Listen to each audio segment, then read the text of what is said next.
أهلا بيكم. النهاردة هنعمل مع بعض خبز الطاسة أو العيش الشامي من غير فرن خالص، وكمان بمكونين اتنين بس: دقيق ولبن. في طبق العجن هنحط كوباية لبن دافية أو فترة، وهنضيف عليها معلقة كبيرة سكر، وكمان معلقة كبيرة خميرة فورية.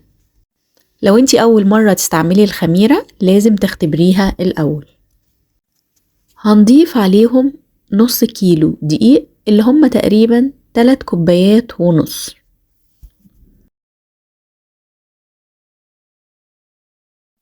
وكمان عليهم ذرة ملح.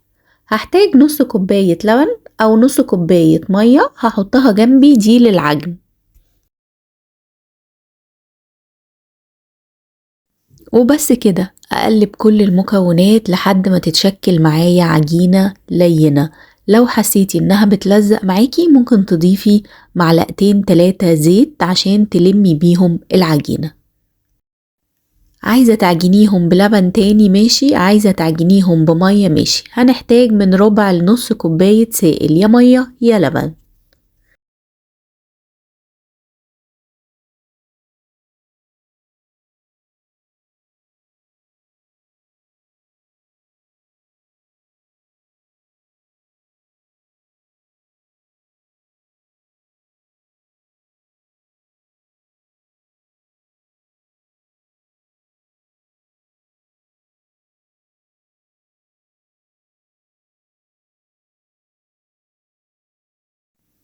ما نحاولش نضيف كل السوائل مرة واحدة، لان في دقيق بيشرب سوائل كتير وفي دقيق لا، فنحاول نلمها ونعجنها حبة حبة. لقيناها احتاجت زيت عشان نلمها بيه ماشي. لو لقيناها لينة شوية ومحتاجة رشة دقيق مش مشكلة، رشة الدقيق مش هتبوظ العجينة ولا حاجة، بس ما يكونش اكتر من يدوب رشة.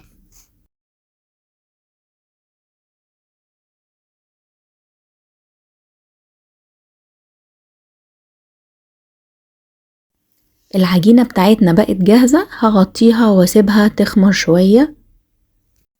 وهنا بعد ما خمرت ما شاء الله جميلة ورفعت قوي، هبتدي بقى افضيها على الرخامة او على مفرش العجن بتاعنا، ونبتدي نشكلها برضو ونقطعها كور صغيرة على حسب المقاس اللي انت عايزاه. احنا هنعمل العيش ممكن تبقى صغيرة قوي لو انت عايزاه، وممكن تكبريه شوية. هنا تقريبا النص كيلو دقيق عملوا معايا بتاع 10 أو 11 قطعة كورة، يعني خبز، يعني رغيف.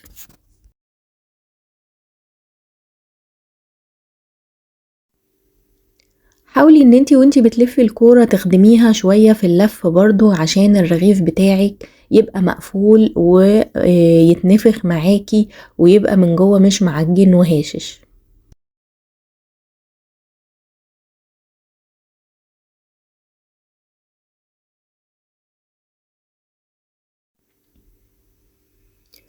هنا خلصنا كل الكمية بتاعتنا، هبتدي بقى افردها كده فردة بسيطة، وطبعا اغطي العجين عشان الوش بتاعه ما ينشفش.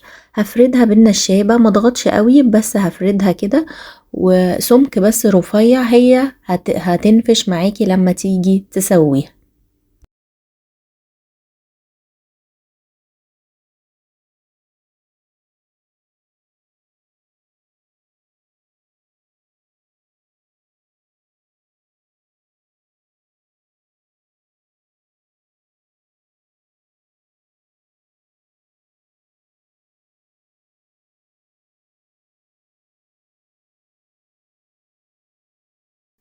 لما الكورة بتكوني لفاها كتير كذا مرة صح ومقفولة كلها، ما تيجي تفرديها ما بيبقاش فيها فتحات ولا اي حاجة، لان لو العجينة فيها فتحة او حاجة مش هتنفش معاكي، وهتبقى مش هتعرفي هتبقى عاملة كأنها قرصة، مش هتبقى عيش وتفصل كده. ان في حتتين عيش بتقدري تحشيهم يعني من جوه، لا هتحسي من جوه انها العجينة قرصة مش عيش كده نافش وهاشش تقدري تحشيه. فحاولي تتأكدي ان العجينة ما فيهاش فتحات او خرام عشان تبقى معاكي في الطاسة حلوة وتنفش معاكي. هخلص كل الكمية اللي عندي ونغطيها.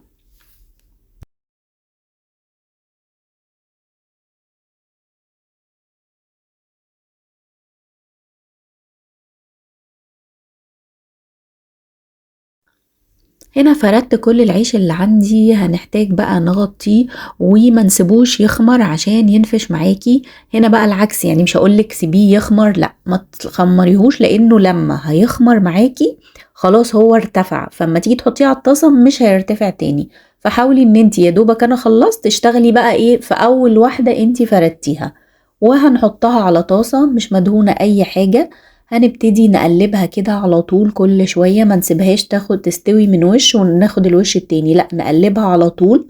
هتلاقيها ابتدت ترفع معاكي وتنفش كده، والرغيف ابتدى يفصل الجزء الفوق عن اللي تحت، لكن هو مش هيبقى قرصة، لا هيبقى عيش وهينفش معاكي. ولو انت في واحدة مثلا منك خمرت او حاجة، هتيجي تحطيها في الطاسة هتحسي هي استوت وكل حاجة، بس مش مدياكي اللي هو رغيف عيش مفتوح، لا هتبقى لازقة في بعضها من جوه. فالخطوة دي عشان كده بقولك ما تسيبيهوش يخمر. لو خمر معاكي وارتفع شوية ممكن تضغطيه تاني بالنشابة، عشان لما تحطيه على الطاسة يبتدي يرفع وينفخ معاكي.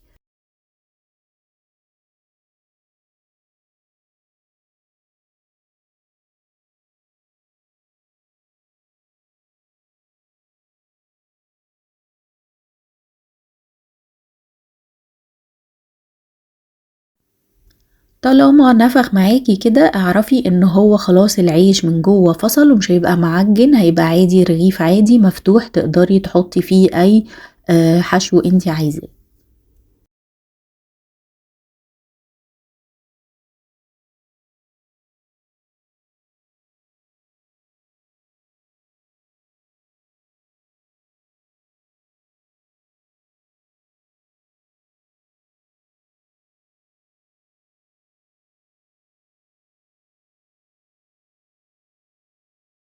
وزي ما قلنا مسافة ما بيتشمع بنقلبه على الناحية التانية، ما نستناش انه ياخد لون او يستوي يعني.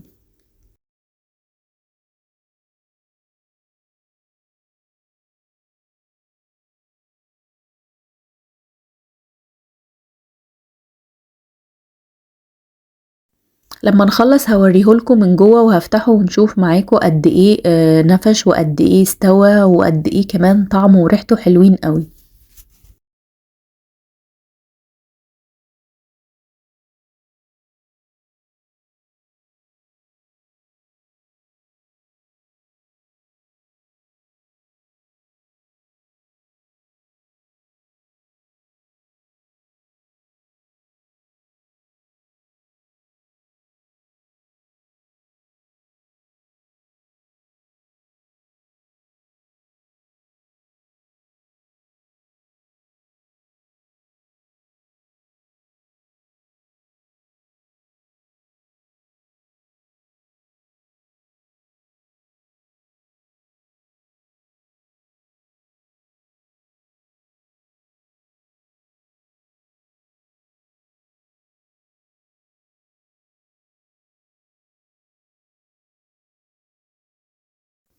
بصوا طالما العيش ارتفع معاكوا كده يبقى هو خلاص فصل من جوه، مش هيبقى عجينة، لا هيبقى يعني مفتوح من جوه مش قطعة واحدة.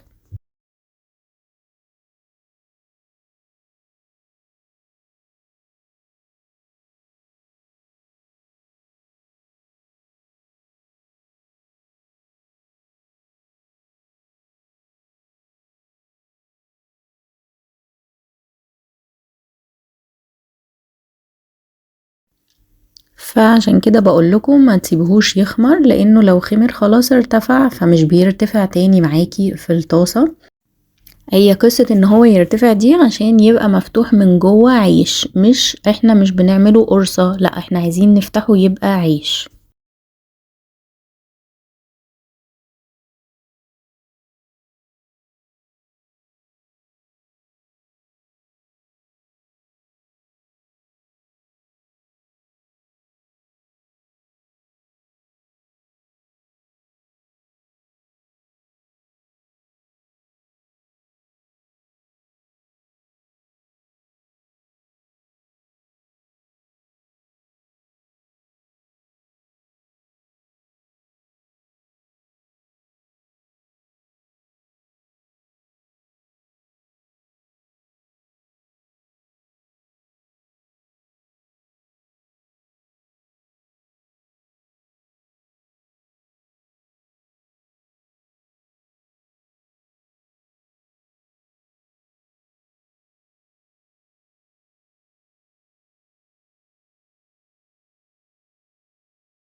طبعا المدارس بنحتاج كل يوم فينو او عيش او ايا كان انتوا بتحبوا تقدموا للولاد ايه، فده هيوفر معاكي شوية، يا دوبك نص كيلو دقيق عليهم كوباية لبن. وطعمه قريب قوي من الفينو، العيش ابيض والدقيق الابيض بيخليهم قريبين من بعض. كمان الاسعار العيش والمخابز والفينو غلوا الاسعار للاسف مع بداية دخول المدارس، فجربيه كده وممكن يعجب الولاد. وطبعا اي حشوات بتفضليها او الولاد بيحبوها تقدري تحشيه بيها عادي جدا.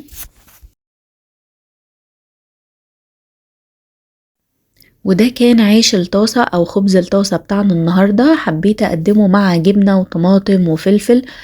طبعا مع طعمية ينفع، مع فول، مع بتنجان، بطاطس، أي حاجة وأي حشوة حلوة قوي، وبديل للفينو كمان. اقتصادي، يا دوبك نص دقيق وكوباية لبن عملوا معايا الكمية دي كلها، ده غير اللي أنا كلته كمان. فجربوه هيعجبكم قوي وهيعجب الولاد، وبنحاول نقتصد ونوفر شوية على قد ما نقدر. واستنوا معانا هفتحه معاكم من جوه ونشوف شكله عمل ازاي، والارتفاع اللي بنقول عليه ده طلع ازاي.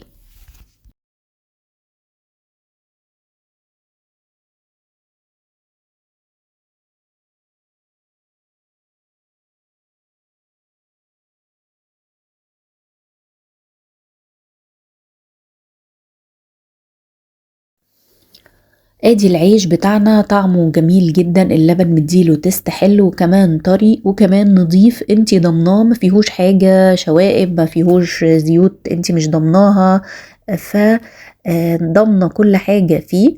وبصوا من جوه مستوي وجميل جدا وكمان طعمه حلو قوي. انا كلته سخن كده ما قدرتش استنى صراحة. احشي الحشوة اللي تعجبك او الولاد بيفضلوها، بجد بجد هيعجبكم جدا. جربوا وقولولي طلع معاكم عامل ازاي.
وده كان العيش الشامي او خبز الطاسة او عيش الطاسة بتاعنا النهاردة. لو عجبكم الفيديو بتاعي تنسوش تعملوا لايك وكومنت واشتراك وفعلوا الجرس عشان توصلكم كل فيديوهاتنا الجديدة. بحبكم، هتوحشوني، وسلام عليكم.